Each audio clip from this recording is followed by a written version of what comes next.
ये आकाशवाणी दिल्ली है।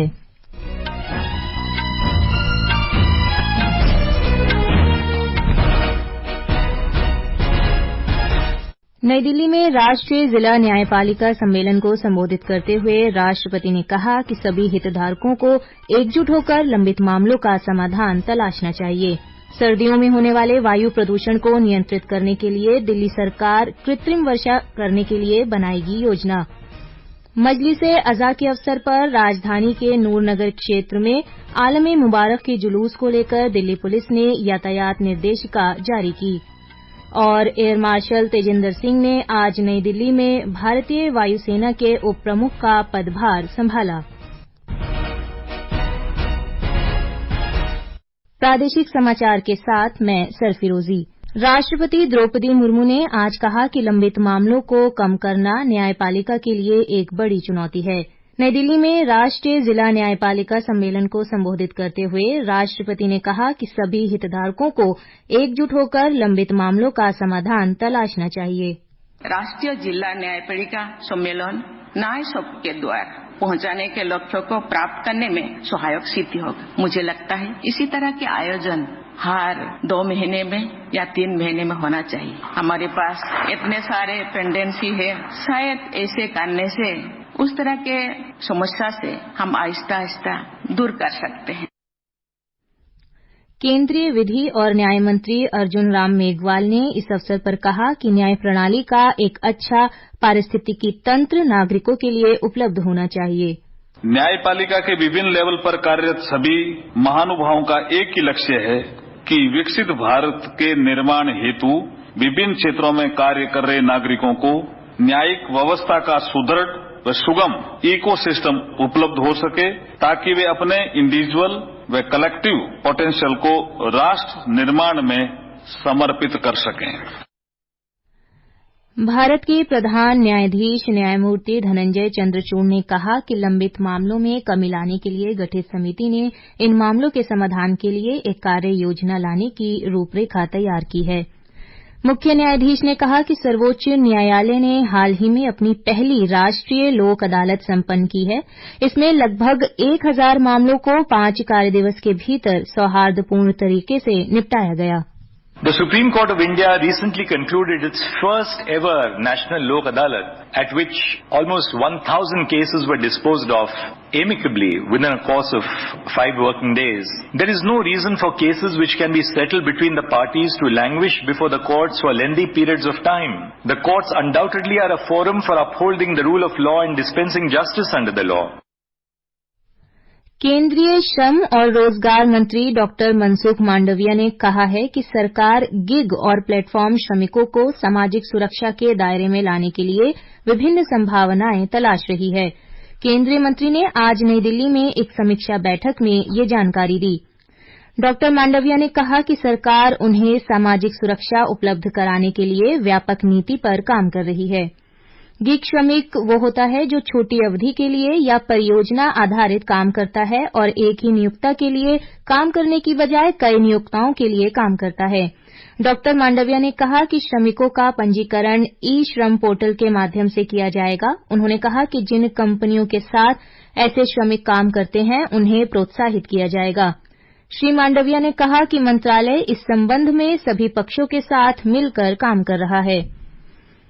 इस वर्ष मई में नई दिल्ली में आयोजित हुई भारत कौशल राष्ट्रीय प्रतियोगिता से चयनित हुए 60 भारतीय प्रतिभागी फ्रांस के लियोन में होने जा रही विश्व कौशल प्रतियोगिता में हिस्सा लेंगे। इस प्रतियोगिता में जा रहे भारतीय दल के प्रतिभागियों को कौशल विकास और उद्यमिता राज्य मंत्री श्री जयंत चौधरी 6 सितंबर को रवाना करेंगे। मंत्रालय के सचिव अतुल कुमार तिवारी ने कहा है कि भारतीय दल में शामिल प्रतिभागियों को विशेषज्ञों से प्रशिक्षण प्राप्त है। देश भर में आज से राष्ट्रीय पोषण सप्ताह मनाया जा रहा है। ये हर वर्ष 1 सितंबर से 7 सितंबर तक मनाया जाता है। इस वार्षिक कार्यक्रम की शुरुआत 1982 में महिला एवं बाल विकास मंत्रालय के खाद्य एवं पोषण बोर्ड द्वारा की गई थी। ब्यौरा हमारे संवाददाता से। पोषण सप्ताह का उद्देश्य जनता के बीच पोषण और स्वास्थ्य संबंधी जागरूकता बढ़ाना है, जो उत्पादकता, आर्थिक विकास और राष्ट्र के विकास के लिए महत्वपूर्ण है। इसका उद्देश्य लोगों को शिशुओं से लेकर बुजुर्गों तक विभिन्न आयु समूहों की पोषण संबंधी आवश्यकताओं के बारे में शिक्षित भी करना है। इस सप्ताह के दौरान सरकारी और गैर सरकारी संगठनों द्वारा संचालित पोषण शिक्षा और प्रशिक्षण कार्यक्रमों पर प्रमुख जोर दिया जाएगा। पोषण सप्ताह के दौरान देश भर में कई सेमिनार, कार्यशालाएं, शैक्षिक कार्यक्रम, सम्मेलन और जन जागरूकता अभियान आयोजित किए जाएंगे। इन गतिविधियों को लोगों को संतुलित आहार बनाए रखने के लाभों, उचित पोषण के सकारात्मक प्रभाव, खराब आहार संबंधी आदतों से जुड़ी बीमारियों को रोकने के तरीकों और पोषण संबंधी कमियों को दूर करने की रणनीतियों के बारे में शिक्षित करने के लिए तैयार किया गया है। सुमित साहा की रिपोर्ट के साथ प्रादेशिक समाचार के लिए अभिषेक कपिल। ये समाचार आकाशवाणी से प्रसारित किए जा रहे हैं। ताजा समाचार जानने के लिए आप हमारे social media handle x@AIR News Hindi को फॉलो कर सकते हैं। ये आकाशवाणी दिल्ली है। सर्दियों में होने वाले वायु प्रदूषण को नियंत्रित करने के लिए दिल्ली सरकार कृत्रिम वर्षा की योजना बना रही है। दिल्ली के पर्यावरण मंत्री गोपाल राय ने राजधानी में एक प्रेस वार्ता में रेखांकित किया कि नवंबर के महीने में उत्तर भारत और खासतौर से दिल्ली एनसीआर के क्षेत्रों में प्रदूषण का स्तर काफी बढ़ जाता है, जिसके निपटारे के लिए सरकार ये कदम उठा रही है। उन्होंने बताया कि कृत्रिम वर्षा के लिए सरकार नागर विमानन महानिदेशालय डीजीसीए, केंद्रीय मंत्रालयों, केंद्रीय प्रदूषण नियंत्रण board, airport authority of India समेत कई विभागों से अनुमति लेगी। उन्होंने कहा कि इस बार पूरे अगस्त में बारिश होने के कारण दिल्ली का प्रदूषण स्तर काफी कम रहा, जिसे देखते हुए सरकार सर्दियों में कृत्रिम वर्षा कराना चाहती है। नवंबर के महीने में हम देखते हैं कि प्रदूषण का स्तर तेजी के साथ बढ़ता है।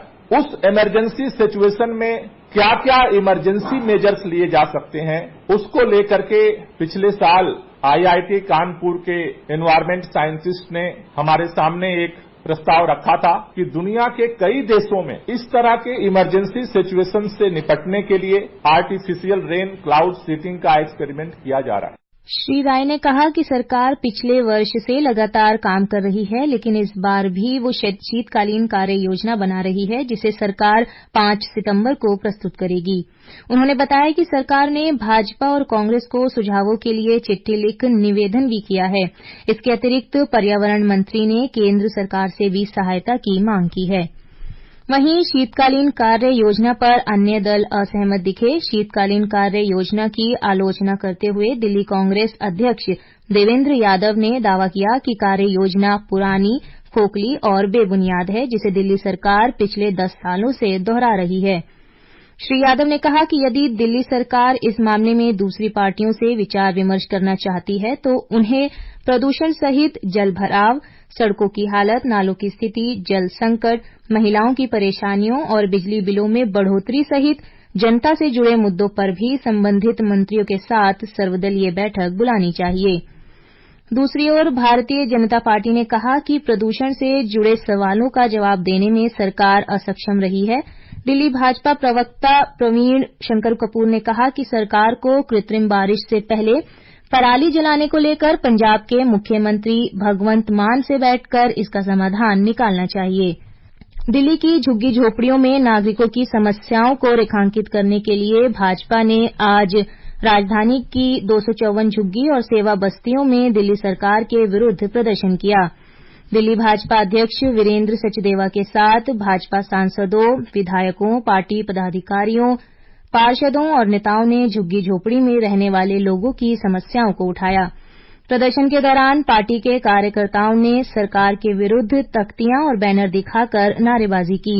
इस अवसर पर दिल्ली भाजपा अध्यक्ष वीरेंद्र सचदेवा ने कहा कि झुग्गी और सेवा बस्ती के नागरिक वास्तव में दिल्ली के विकास की नींव हैं। सरकार पर आरोप लगाते हुए श्री सचदेवा ने कहा कि ये काफी खेदपूर्ण है कि दिल्ली सरकार के द्वारा किए गए वायदों के बावजूद भी यहां के निवासी दयनीय जीवन जीने को मजबूर हैं। उन्होंने बताया कि पार्टी यहां की जीवन परिस्थितियों में सार्थक परिवर्तन लाने का काम करती रहेगी। दिल्ली के परिवहन मंत्री कैलाश गहलोत ने आज नजफगढ़ के दिचाऊ कला और खैरा गांव में 1 करोड़ रुपए की लागत की पीएनजी पाइपलाइन बिछाने के कार्य का उद्घाटन किया। सरकार ने बताया कि 2 महीने के अंदर पाइपलाइन बिछाने के कार्य सहित दोनों गांवों में घरों में पीएनजी कनेक्शन शुरू हो जाएगा। सरकार ने कहा कि अगले मार्च तक नजफगढ़ में 21 गांव और 200 कॉलोनियों में पीएनजी पाइपलाइन लगाने का कार्य पूरा हो जाएगा। इस अवसर पर श्री गहलोत ने कहा कि गैस कनेक्शन का ये पाइपलाइन नजफगढ़ में विकास और प्रगति के लक्ष्यों को प्राप्त करने की दिशा में एक महत्वपूर्ण कदम है। उन्होंने बताया कि पिछले 9 वर्षों में नजफगढ़ विधानसभा की कई कॉलोनियों और गांवों को पाइप गैस लाइन से जोड़ा गया है। उन्होंने आशा जताई कि अगले 1 वर्ष में नजफगढ़ बाकी सभी कॉलोनियों और गांवों में पाइपलाइन गैस सुविधा उपलब्ध करा दी जाएगी। प्रादेशिक समाचार आप आकाशवाणी दिल्ली से सुन रहे हैं। ताजा समाचार जानने के लिए आप हमारी वेबसाइट newsonair.gov.in पर लॉग इन कर सकते हैं।